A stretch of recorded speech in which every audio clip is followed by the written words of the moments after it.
I got it. Attention, everyone. We're going to go ahead and start the 4 o'clock workshop with the auditor. If y'all could come up and get started, I'll turn the floor over to y'all.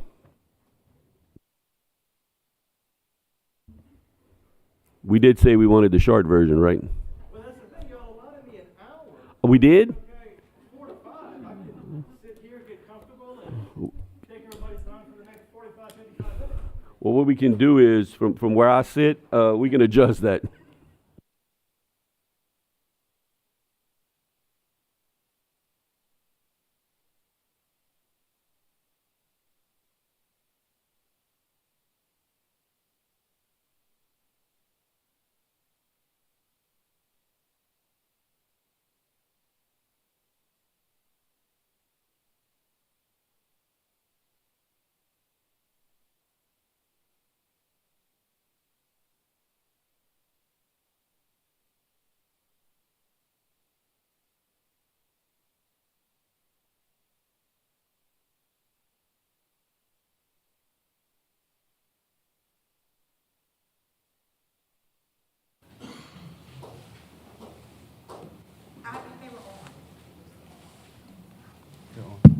Yeah, you just have to talk closely. Okay.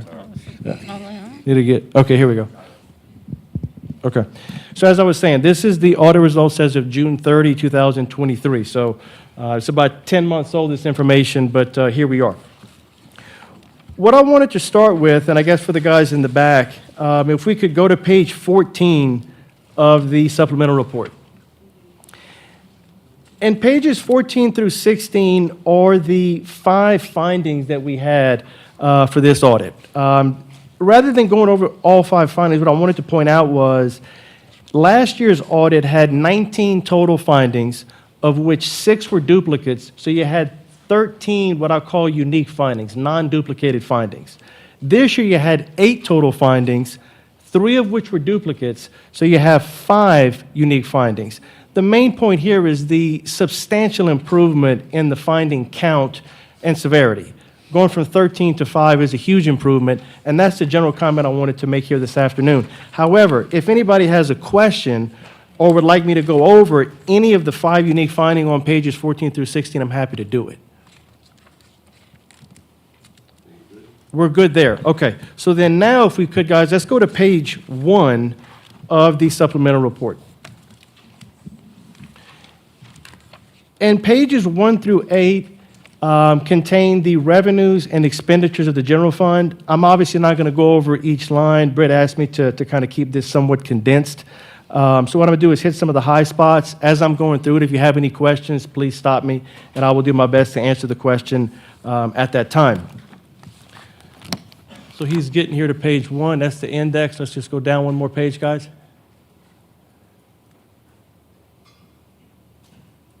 There we go.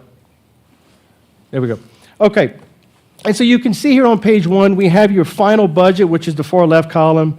Next to that is your actual audited 2023 number, the variance from the final budget, and then to the far right is your actual audited 2022 number. And so I'm going to concentrate on the actual to actual between 2023 and 2022.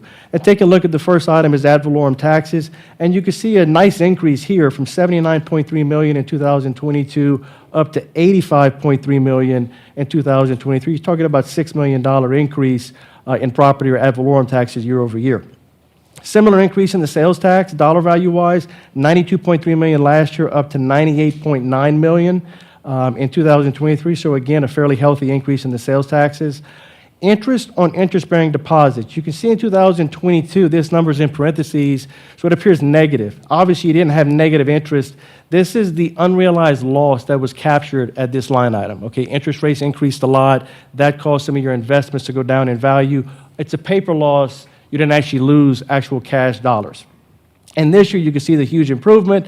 Interest amounted to $4.5 million.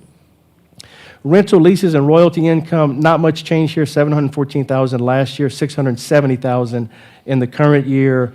Other, which is tuition from summer school and driver's education, minimal at $278 versus $357, and then miscellaneous even more small at $72.5 thousand versus $129,000 in the current year. Total parish sources of revenue up about $17 million from $172.7 million last year to $189.9 million in the current year, almost $190 million. Then the next section is the state sources of income, and the biggest item being the first item listed, which is the state public school fund. A healthy increase here of approximately $8 million from $149.3 million to $157.9 million. The main reason for the increase here is approximately $8 million state stipend that was received, okay? That was a one-time payment that was made to the teachers and school board employees. Then we move on to the other section, and there's virtually no change in any of these in other. Revenue sharing, $2.2 million both years. PIPs, $19,000 versus $18,000. Non-public textbooks, $220,000 some odd in both years. And then other, $62,000 versus $59,000. Total state sources of revenue, $151 million last year versus almost $61 million this year. So about a $9 million increase, mainly due to that $8 million stipend that I just mentioned. Then we get to federal sources, federal grants, not much to speak of here, $273,000 last year, of which about $150,000 was a FEMA grant. Didn't have that FEMA grant this year, so it amounts to about $138,000.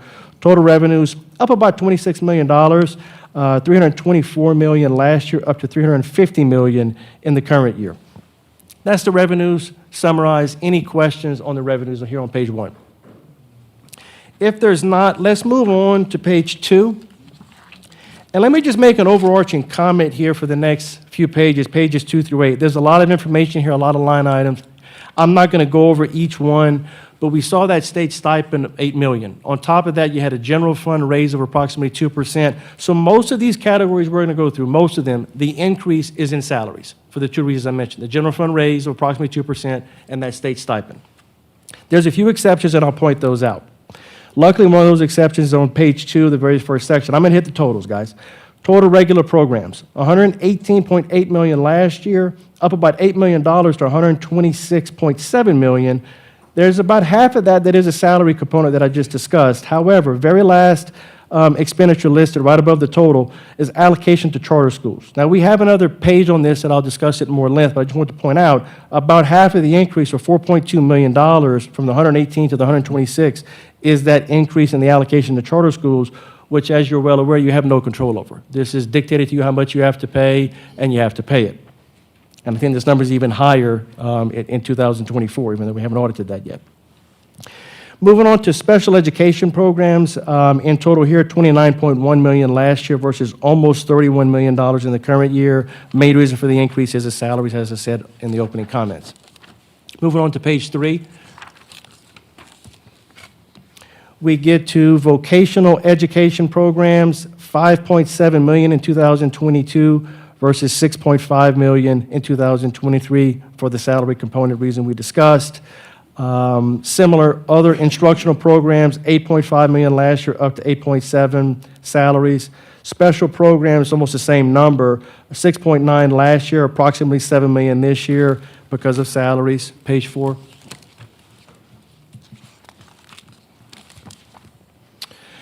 Then we get to pupil support services toward the middle of the page. Here again, very little change year over year, $20.1 million last year, $20.7 million in 2023.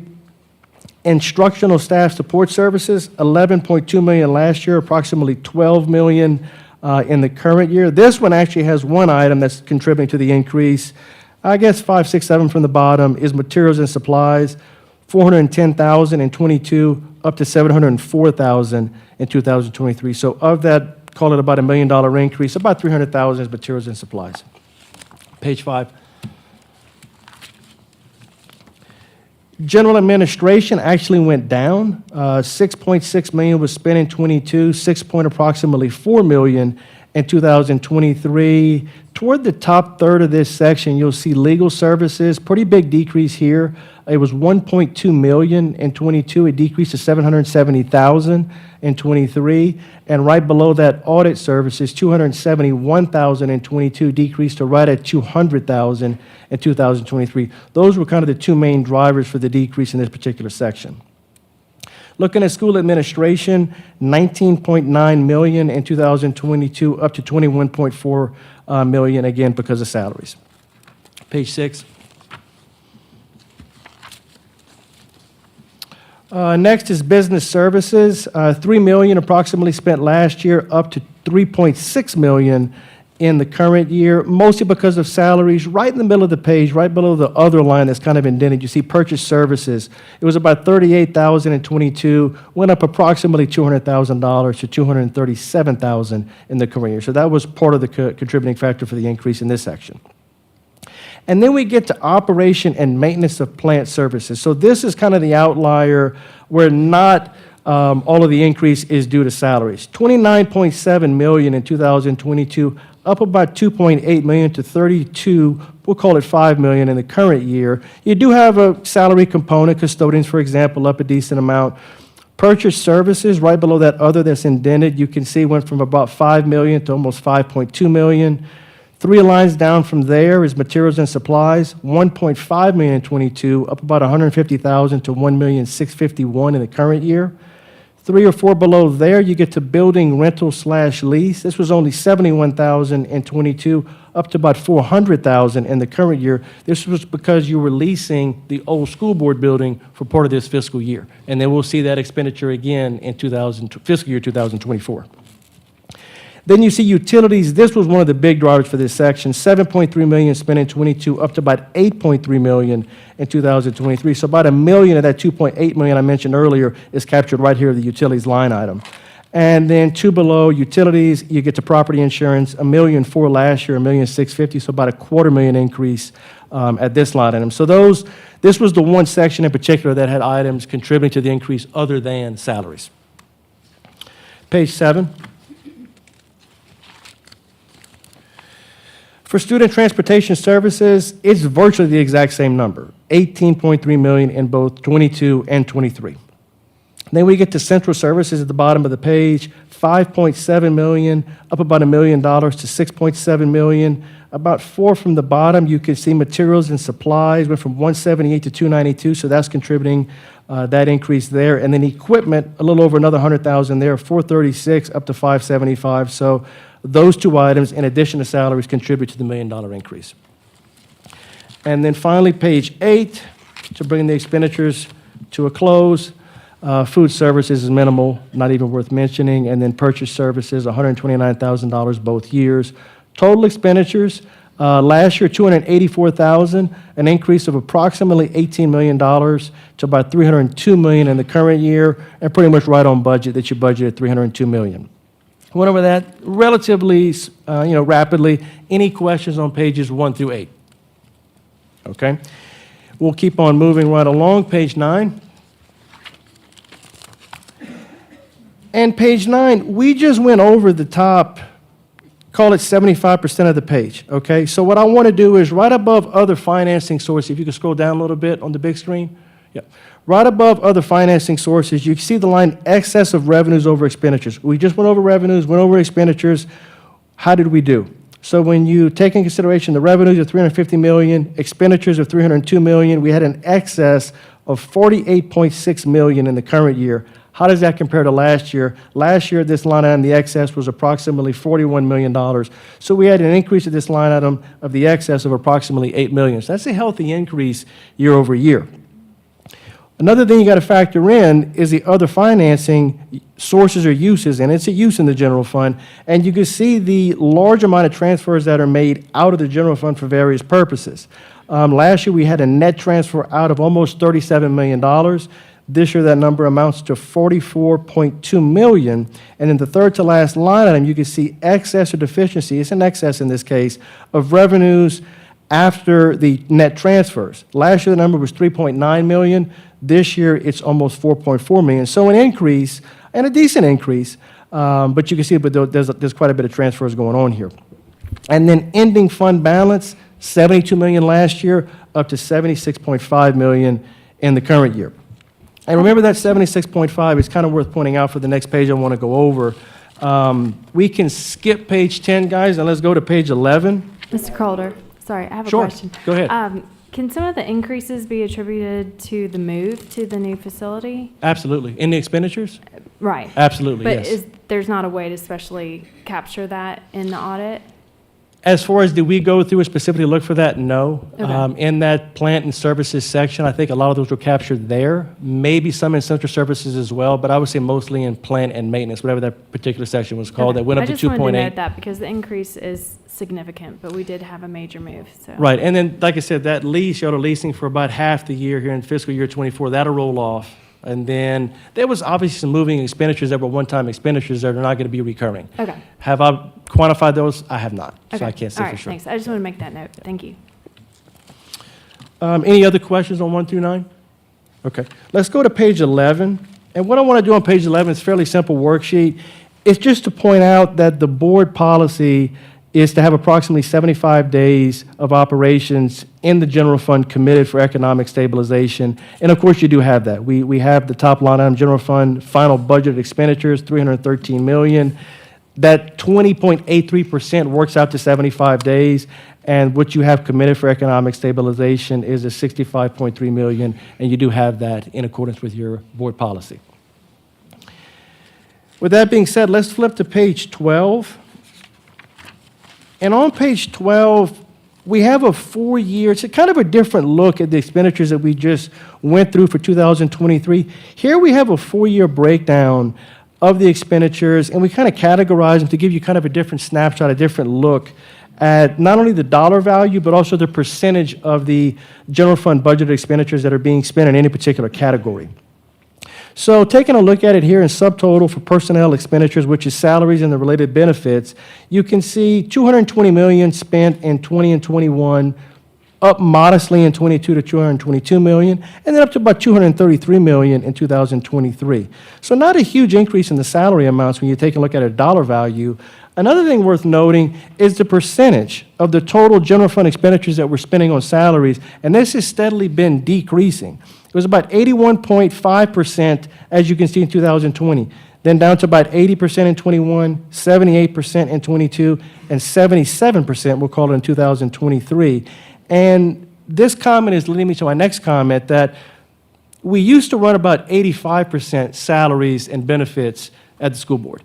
And then when the charter schools came on, this has steadily been decreasing, okay?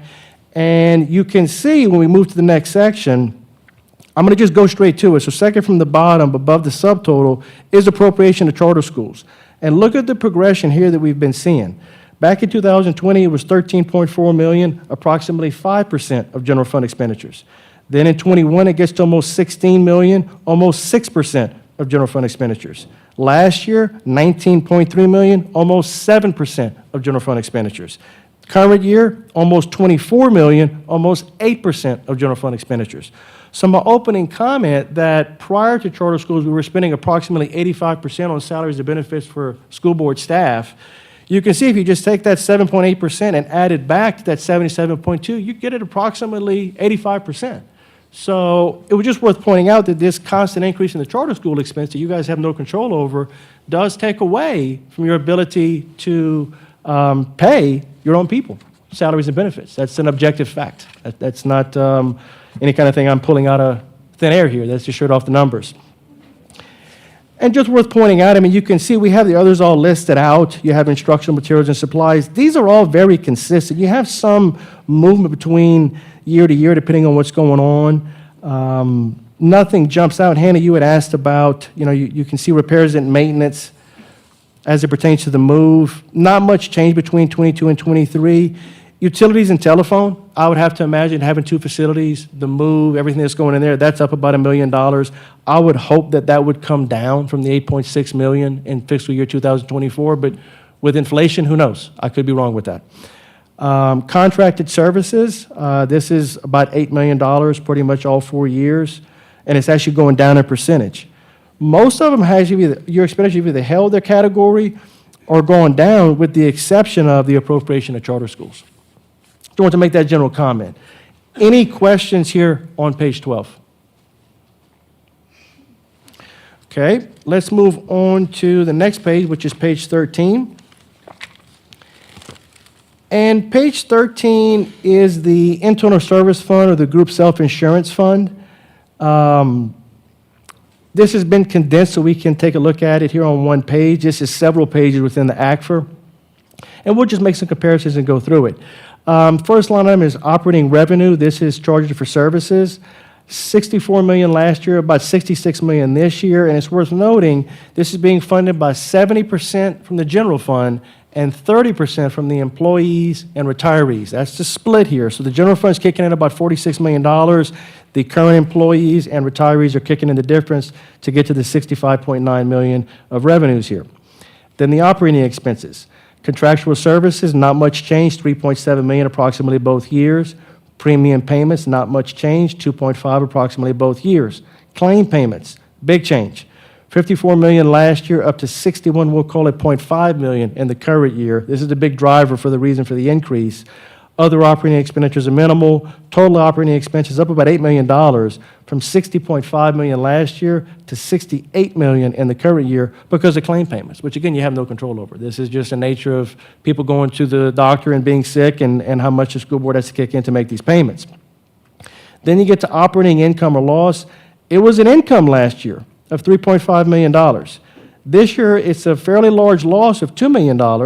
Now, the next line item is interest earned on interest-bearing deposits. So some of that $2 million, we'll call it, is offset by your earnings on your investments of $225. So let's say that net loss, when you combine the two, is about $1.9 million.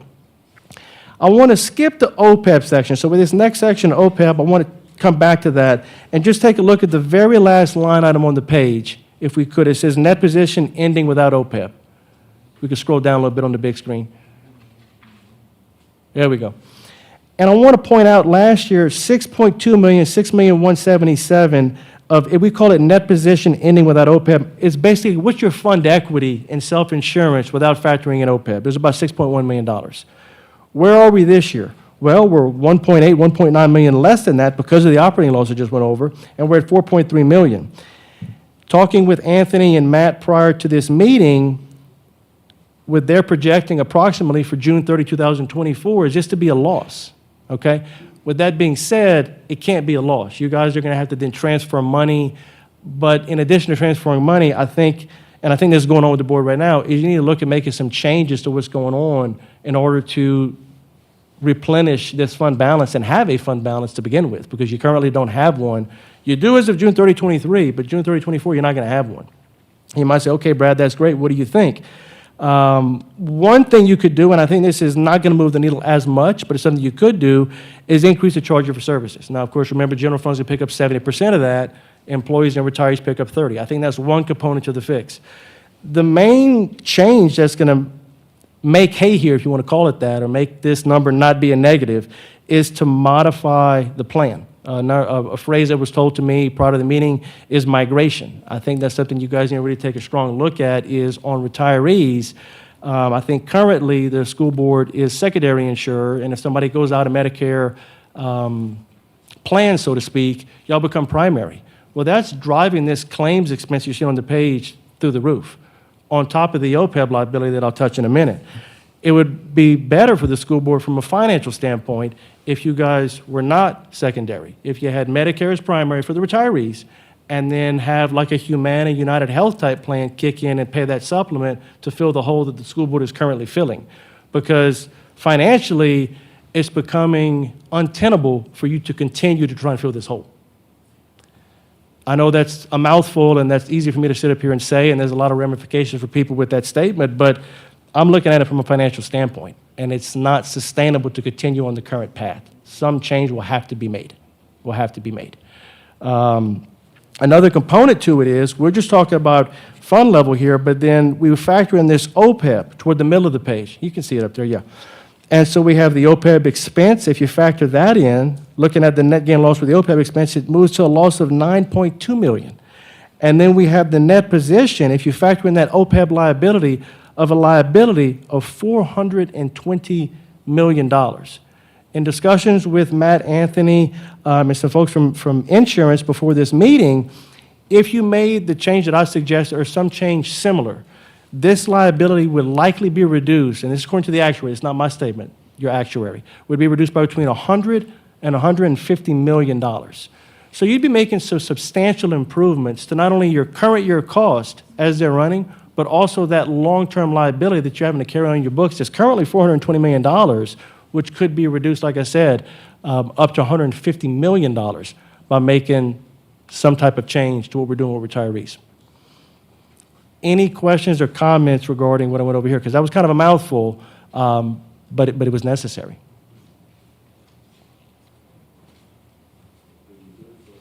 Good. That's essentially what I have. I went through it kind of quickly. I thought I might have had some questions, but if I don't have any questions, that's the presentation. I would thank y'all for the time, and I appreciate the business of the school board and look forward to continuing the relationship into the future. Thank y'all very much. Thank you, sir. This workshop is adjourned. Our regular meeting will start at 5 p.m.